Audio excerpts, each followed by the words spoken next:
The early morning hours were passing calmly in the Caribbean until a military transmission interrupted everything with an urgency impossible to ignore. On a runway where routine exercises are normally conducted, a security protocol reserved only for critical situations was suddenly activated. A giant of the American arsenal, the B-52 strategic bomber, received authorization for an emergency takeoff without prior planning, without diplomatic communication, and without waiting for the runway to be clear. Thermal sensors activated, ground personnel were forcibly evacuated, and the roar of the turboprop engines shook the entire air complex. This type of takeoff is not used for training.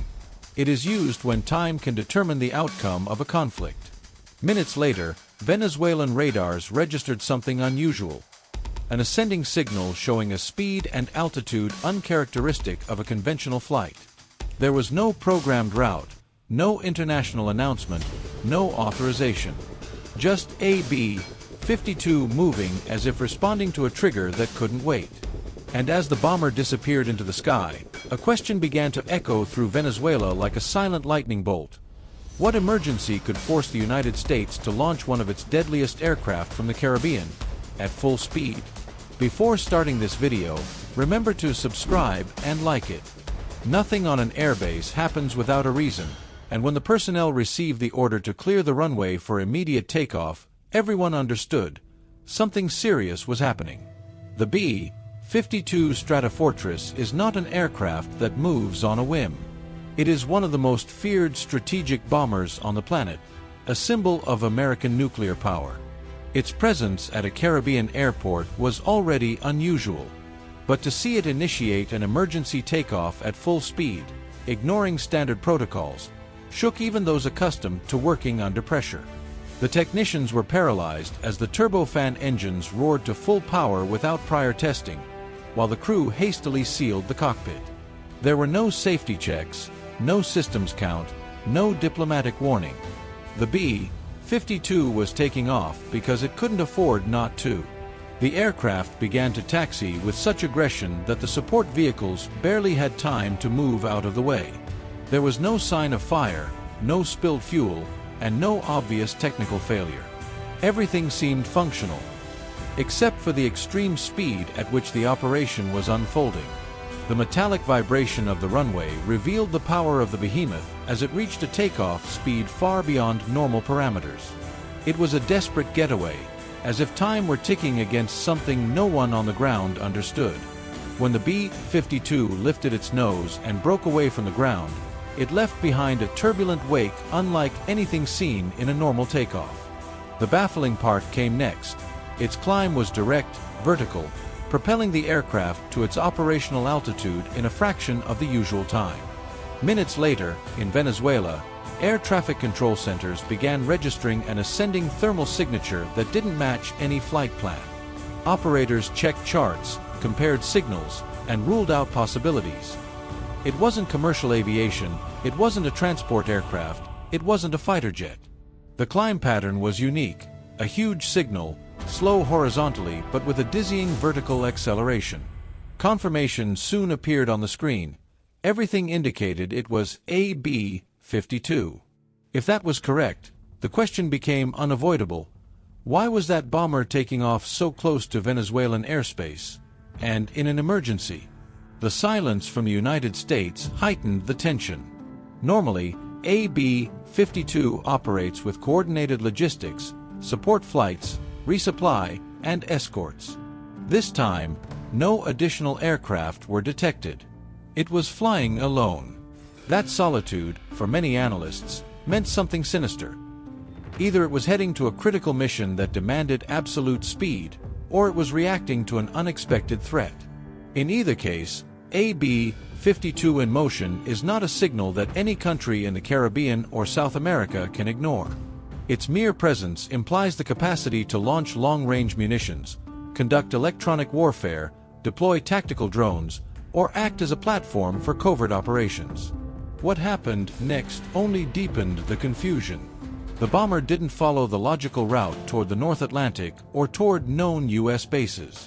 Instead, it took an air corridor that skirted the Venezuelan surveillance zone without penetrating it, but close enough to be detected. Venezuela activated alert protocols, low-frequency radars, and optical systems. However, every tracking attempt failed with surgical precision. The B-52 appeared on radar only when it seemed convenient, and disappeared when the systems tried to lock onto it. It was almost impossible to discern whether this was a defensive maneuver, a message, or an intelligence operation designed to analyze the Venezuelan military response. Inside the aircraft, according to military sources consulted by analysts, the crew operated under an extremely high level of secrecy. When a B-52 takes off stealthily, the cockpit receives fragmented information to prevent leaks. Some crew members only know the route. Others only know the cargo. No one knows everything. This allows the mission to continue even if something goes wrong. But it also means the risk is real. And this takeoff had all the hallmarks of maximum risk. No support, no diplomatic authorization, no naval backup. It was a calculated move, executed at the precise moment and disappearing before provoking any armed response. On the ground, specialists began piecing together indirect clues. Unidentified electronic communications had been detected in the Caribbean in the days prior. Some military satellites had performed unusual maneuvers. U.S. ships had changed courses without public explanation. All of this suggested that the B-52's takeoff was not a technical whim. It was part of a chain of decisions that only become apparent when a country faces a real threat. The emergency wasn't necessarily about the aircraft itself, but about what the aircraft needed to do. The most common hypothesis among analysts suggested that the United States detected a threat, not necessarily conventional military, that required an immediate strategic air platform. Another interpretation proposed that the aircraft was carrying electronic intelligence systems designed to intercept a signal or device detected in the region. And an even more unsettling theory emerged in military circles, that the B-52 was carrying something that began to malfunction, and that its real mission was to take off before that malfunction became catastrophic. If that were the case, the takeoff was not a military reaction, but a containment measure. In the hours following the event, information chaos ensued. Some regional media outlets claimed the bomber was headed to the Middle East, others asserted it was returning to the United States, and still others suggested it was a warning operation against Venezuela. But both civilian and military monitoring systems agreed on the most chilling fact. The B-52 vanished from all radar screens before entering international airspace. It didn't reduce its signature, it didn't descend, it didn't decrease power. It simply disappeared. This disappearance wasn't a signal failure. It was the result of technology applied to render invisible an aircraft whose size should never disappear from radar. This meant only one thing: the public part of the flight was over, and the secret part had just begun. Venezuela convened emergency meetings and demanded diplomatic explanations. The United States responded with its usual silence regarding classified operations. No government involved issued an official statement. And yet, the shock lingered in the region. A bomber carrying strategic weaponry doesn't fly near tense airspace without reason. An emergency takeoff at full speed isn't for maintenance or training.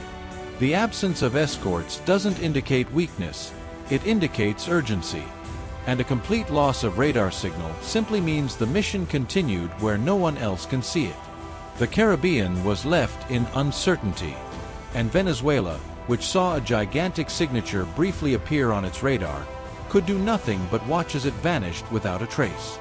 For some, it was an intelligence operation. For others, a show of force. For still others, a reaction to a global security event that the public will never know about. But everyone agreed on one thing: when the B-52 moves like that, geopolitics silently shifts course. Perhaps one day declassified military reports will explain what really happened on that Caribbean airstrip. Maybe technical details, strategic motives, or diplomatic statements will emerge, attempting to reduce the event to a simple operational maneuver. But the reality is that some facts cannot be disguised. A B-52 doesn't take off in an emergency, doesn't leave a base without an escort, doesn't ignore international protocols, and doesn't accelerate into the sky at full speed, unless it's responding to something that can't wait. That morning, there were no war sirens or explosions. There was no fire or visible sign of conflict. Just a giant taking off as if time itself were the enemy. And from that moment on, an uneasy silence gripped all sectors involved. The United States offered no explanation. Venezuela did not forget. The region's armed forces took note. Because the true lesson lies not in what the B-52 did, but in what it demonstrated. When Washington decides to act, it can move a strategic aircraft in a matter of minutes, without asking permission and without anyone being able to stop it. A B-52 doesn't need to fire a shot to shake a continent. It only needs to appear, accelerate, and disappear. As always, if you enjoyed this video, don't forget to subscribe and leave a like. See you in the next video.